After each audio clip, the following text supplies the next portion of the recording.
বন্ধুরা, হয়তোই তোমাদের জানা আছে যে বর্তমানে আমরা যে ভারতকে দেখছি সেই ইউনাইটেড ভারত গড়ে উঠেছিল কলকাতা শহরকে ভিত্তি করে। এই কলকাতা শহরই ছিল ভারতের প্রথম রাজধানী। কলকাতাই বর্তমানে এখন সিটি অফ জয় নামে পরিচিত। প্রাচীন কলকাতার ঐতিহাসিক কাহিনীর যে সুন্দর বিশেষত্বটি লুকিয়ে আছে, আর হুগলি নদীর পাশে অবস্থিত এই সুন্দর শহরটি কিভাবে ছোট গ্রাম থেকে শুরু করে ভারতের রাজধানী পর্যন্ত পথ চলেছিল এবং কলকাতা তার বাণিজ্যিক ঐতিহ্য কিভাবে হারিয়ে ফেলতে শুরু করে, রাজধানীর জায়গা কলকাতার থেকে দিল্লি নিয়ে নেয় কিভাবে, এরপর কেন আস্তে আস্তে বাংলায় ধ্বংসের কারণ তৈরি হয়েছিল, এবং আমরা আরও কিছু ইউনিক ঘটনা জানব, যেমন ব্রিটিশ ইস্ট ইন্ডিয়া কোম্পানির তৈরি সদর দপ্তর পরিকল্পনা, মির্জাফরের বিশ্বাসঘাতকতা, মুঘল যুগের অবসান, আর শেষে ইংরেজদের হাতে দেশ শাসিত হওয়া। পুরোটাই এই ভিডিওর মাধ্যমে আপনাদের কাছে অজানা তথ্যগুলি তুলে ধরব। তো আজকের ভিডিওটি শুরু করা যাক।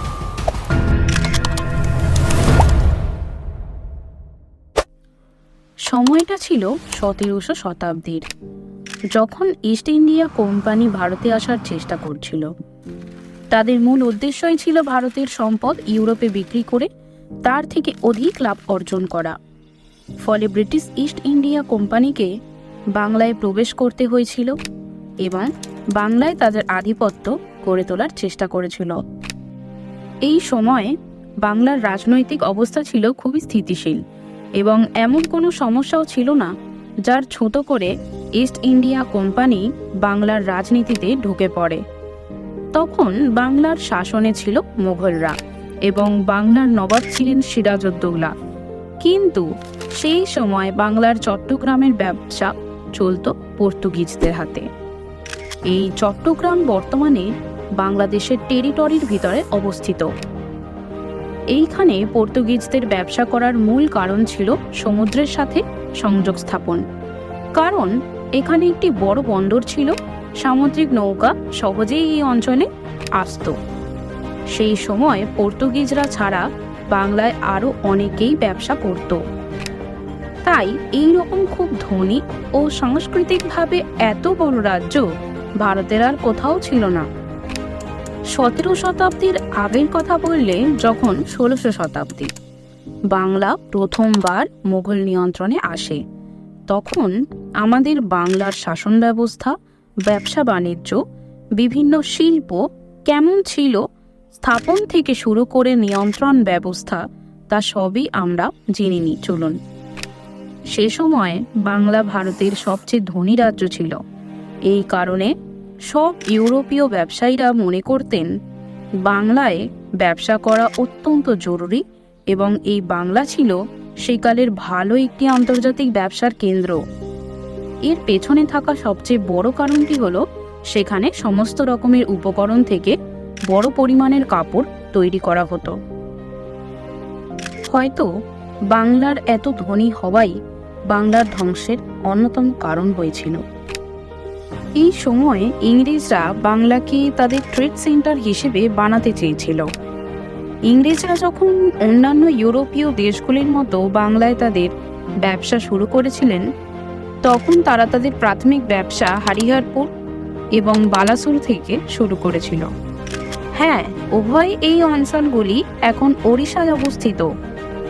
সময়ের সাথে সাথে ইংরেজরা তাদের ব্যবসা প্রসারিত করেছিল।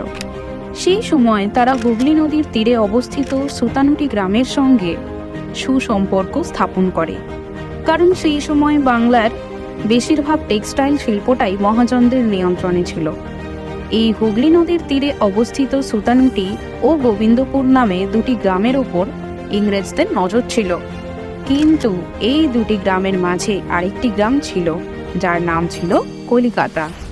ইংরেজরা সুতানুটি ও গোবিন্দপুর গ্রামের পাশাপাশি কলিকাতা গ্রামের মানুষদের সাথে ভালো সম্পর্ক তৈরি করে এবং এই তিনটি গ্রাম নিয়ে তৈরি হয় নতুন শহর ক্যালকাটা। সালটা ছিল 1656।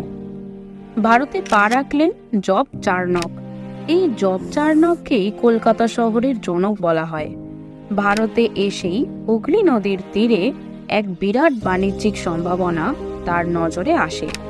তবে সে সময় যেহেতু বাংলার রাজধানী ছিল মুর্শিদাবাদে আর বাণিজ্যিক দপ্তরটি ছিল মুর্শিদাবাদের কাসিম বাজার, তাই শুরুতে চার্নককে সে কাসিম বাজারের জুনিয়র মেম্বার অফ কাউন্সিল পদে বসানো হয়।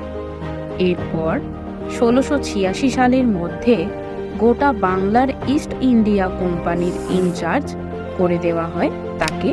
কিন্তু এরই মধ্যে মুর্শিদাবাদের রেশম ব্যবসায়ীদের সঙ্গে ইংরেজরা দ্বন্দ্বে জড়িয়ে পড়ে। চাপ আসতে থাকে নবাবদের দিক থেকে, যাতে ইংরেজরা রাজধানীতে কোনো রকম অশান্তি না ছড়ায়।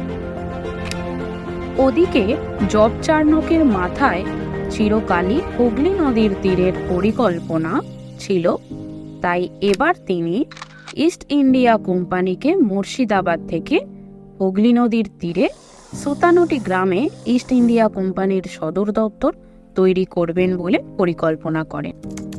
এরপর তিনি Madras council of east India company এবং তৎকালীন মোগল সম্রাট ঔরঙ্গজেবের কাছ থেকে অনুমতি জোগাড় করলেন, যাতে ইস্ট ইন্ডিয়া কোম্পানি সুতানুটি গ্রামে তাদের সদর দপ্তরটি তৈরি করতে পারে। 1690 সালের মাদ্রাসা থেকে সুতানুটি গ্রামে সরিয়ে আনা হয় ইস্ট ইন্ডিয়া কোম্পানির সদর দপ্তরটি। এরপর জব চার্নকের মৃত্যু হলে ব্রিটিশদের কলকাতা শহর তৈরির পরিকল্পনা কিছু বছরের জন্য স্থগিত হয়ে যায়, আর ইস্ট ইন্ডিয়া কোম্পানির ভার এসে পড়ে জব চার্নকের জামাতা চার্লস আইরের ওপর। চাণক্যের মৃত্যুর প্রায় 6 বছর পর 10 নভেম্বর 1698 সালে তৎকালীন জমিদার সাবর্ণ রায়চৌধুরী ইস্ট ইন্ডিয়া কোম্পানির মধ্যে একটি দলিল সই হয়। সেই দলিল অনুযায়ী ইস্ট ইন্ডিয়া কোম্পানি 1300 টাকার বিনিময়ে আপনাদের কাছ থেকে সুতানুটি, গোবিন্দপুর ও কলিকাতার সম্পূর্ণ মালিকানা দখল করে। এরপর 1756 সালে আলীবর্দী খাঁর মৃত্যুর পর বাংলার সিংহাসনে বসেন নবাব সিরাজউদ্দৌলা। ইস্ট ইন্ডিয়া কোম্পানি এদেশে তাদের সাম্রাজ্য প্রতিষ্ঠায় যে সমস্ত দেশীয় শক্তিগুলির বিরোধের মুখে পড়েছিল, তাদের মধ্যে অন্যতম ছিলেন নবাব সিরাজউদ্দৌলা। সিংহাসনে বসার কিছুদিনের মধ্যেই ইস্ট ইন্ডিয়া কোম্পানির সঙ্গে মতবিরোধ ঘটে যায়। তার ফলস্বরূপ ইংরেজদের বিরুদ্ধে যুদ্ধ ঘোষণা করেন। 1757 সালের 23 জুন সংঘটিত হওয়া এই যুদ্ধই ইতিহাসের পাতায় পলাশীর যুদ্ধ নামে পরিচিত। বিশাল সেনা নিয়ে পলাশীর যুদ্ধে নবাব সিরাজ তার জয়ের ব্যাপারে নিশ্চিত থাকলেও তার সেনাপ্রধান মির্জাফরের বিশ্বাসঘাতকতা ইংরেজদের সামনে নত স্বীকার করতে বাধ্য হন।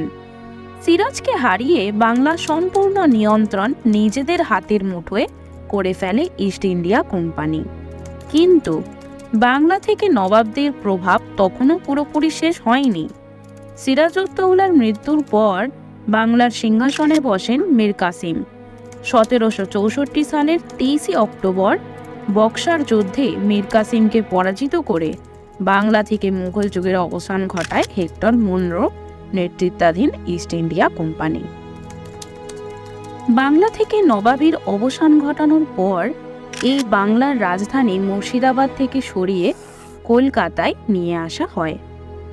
তারপর তৎকালীন লন্ডন শহরের ধাঁচে কলকাতা কিউট ঢেলে সাজানোর পরিকল্পনা করে ব্রিটিশ প্রশাসন, আর গোবিন্দপুর গ্রাম থেকে একেবারে আধুনিক শহরে রূপ নেয়। এই কলকাতা শহর বসেই এরপর গোটা দেশ শাসন করতে থাকে ইংরেজরা। বন্ধুরা, ভিডিওর শুরুতেই বলেছিলাম আপনাদের বলবো যে কিভাবে ভারতের রাজধানীর জায়গা কলকাতার থেকে দিল্লি নিয়ে নেয়। এই বাংলা থেকেই স্বাধীনতার আন্দোলন শুরু হয়েছিল এবং দিন দিন বাংলায় আন্দোলনের পরিমাণ বেড়েই যাচ্ছিল। তো 1911 সালে ভারতের ভাইসরয় লর্ড কার্জন বাংলা বিভাজনের সিদ্ধান্ত নেন এবং শেষ পর্যন্ত ভারতের রাজধানী কলকাতা থেকে দিল্লিতে স্থানান্তরিত করা হয়েছিল।